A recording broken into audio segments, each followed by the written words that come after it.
নমস্কার, Aparna's daily life and ট্রাভেলসের একটি নতুন ব্লগে আপনাদের জানাই প্রীতি ও শুভেচ্ছা।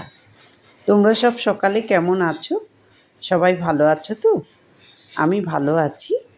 তোমাদের জন্য নিয়ে এলাম আজকে সকালবেলার একটা দুর্দান্ত রেসিপি, সেটা হচ্ছে নিরামিষ চাউমিন। আমি এই চাউমিনের জন্য বিট, গাজর, বিনস, আলু সব ছোট ছোট করে কেটে নিয়েছিলাম। কেটে নিয়ে কড়াতে সামান্য তেল দিয়ে আমি ভালো করে সবজিগুলো সব ভেজে নিয়েছিলাম। এর মধ্যে একটু ছোট্ট করে ফুলকপিও দিয়েছি, যাতে শীতের মরশুমে চাউমিনটা জমে ওঠে।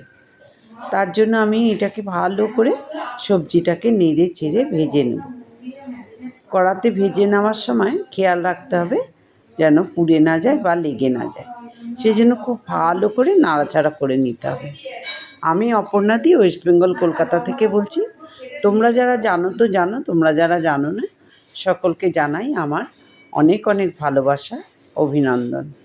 এই দেখো আমার ভাজাটা প্রায় হয়ে এসছে, তাও একটু নরম হয়ে রয়েছে। তো আমি ভালো করে সবজিটাকে ভালো করে ভেজে নিচ্ছি। এপাশে ডেকচিটা বসিয়ে নেব, যাতে কিনা জলটা আগে গরম হয়ে যায়। তাই আমি ডেকচি বসিয়ে জলটা গরম করতে দিয়েছি। জলটা একটু ফুটে উঠলেই আমি দিয়ে দেব চাউটা।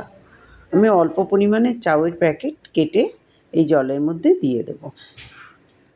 তোমাদের আগে থেকেই বলি, চাউ সবসময় জল গরম হলে পারে তারপরে দেবে, তাহলে জলটা একটু ভালো করে ফুটলে পারে চাউমিনটা খুব সুন্দর সেদ্ধ হয় এবং বেশিক্ষণ সিদ্ধ হলে পারে গলে যাওয়ার ভয়টা থাকে না। তোমরা এই চাউটাকে এরকম করে ভেঙে নেবে একটু, তারপরে সিদ্ধ করে নেবে। তোমাদের যদি এই ধরনের রেসিপি বানাবার ইচ্ছে হয়, আমার ভিডিওটা শেয়ার করে রেখে দিও। তোমরা এইভাবে চাউমিন তৈরি করো। অনেকেই এইভাবে চাউমিন তৈরি করো। তোমরা কারা কারা এরকম চাউ তৈরি করো তোমরা অবশ্যই বলো। এটা ঘরোয়া চাউ, একদম সস দিয়ে বা কিছু দিয়ে তৈরি নয়, প্লেন চাউ। আমি এর মধ্যে একটা ডিম ফাটিয়ে ভেজে নিলাম। আলাদা জায়গায় ডিমটা ফাটিয়ে ডিমের অমলেট তৈরি করে নিয়ে একটু কেটে কেটে ভেজে নিয়েছি। একটু ঝুরো ঝুরো হলে পারে চাউয়ের সাথে দিলে খুব সুন্দর হয়। দেখো ডিমটা আমার প্রায় ভাজাও হয়ে গেছে, তাই একটু ভালো করে ভাজা হলে পারে ঝুরো ঝুরোটা ভালো হয়, সেই জন্য আমি ভেজে নিলাম। ভেজে ওপাশে রেখে নিয়েছি।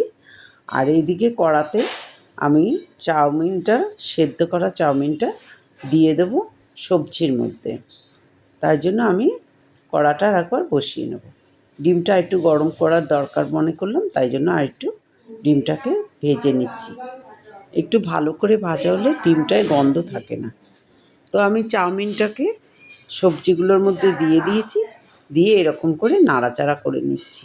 এর মধ্যে অবশ্য করে একটু নুন দিতে হবে, আর আমি একটু সামান্য পরিমাণে চিনিও দিয়েছি, একটু কাঁচা লঙ্কা দিয়েছি। তোমরা পারলে গোলমরিচের গুঁড়ো দিতে পারো। তো গোলমরিচ দিয়েও খুব সুন্দর ভালো ফ্লেভার আসে। আর ডিম না দিলে তোমরা এতে একটু ঘি দিতে পারো। আমি যেহেতু ডিম দিয়েছি, এতে আর ঘি দিলাম না। এটা কত সুন্দর করে নাড়াচাড়া করে দেখতে ভালো হবে। যত নাড়াচাড়া করে মিশিয়ে দেবে সবজিটা, তত বেশি সুন্দর হবে আর টেস্টি হবে। ঠিক এইভাবে তুলে তুলে নিয়ে একটু নাড়াচাড়া করে নিতে হবে। দেখো আমার চাউমিনটা কত সুন্দর, সকালবেলার একটা দুর্দান্ত রেসিপি।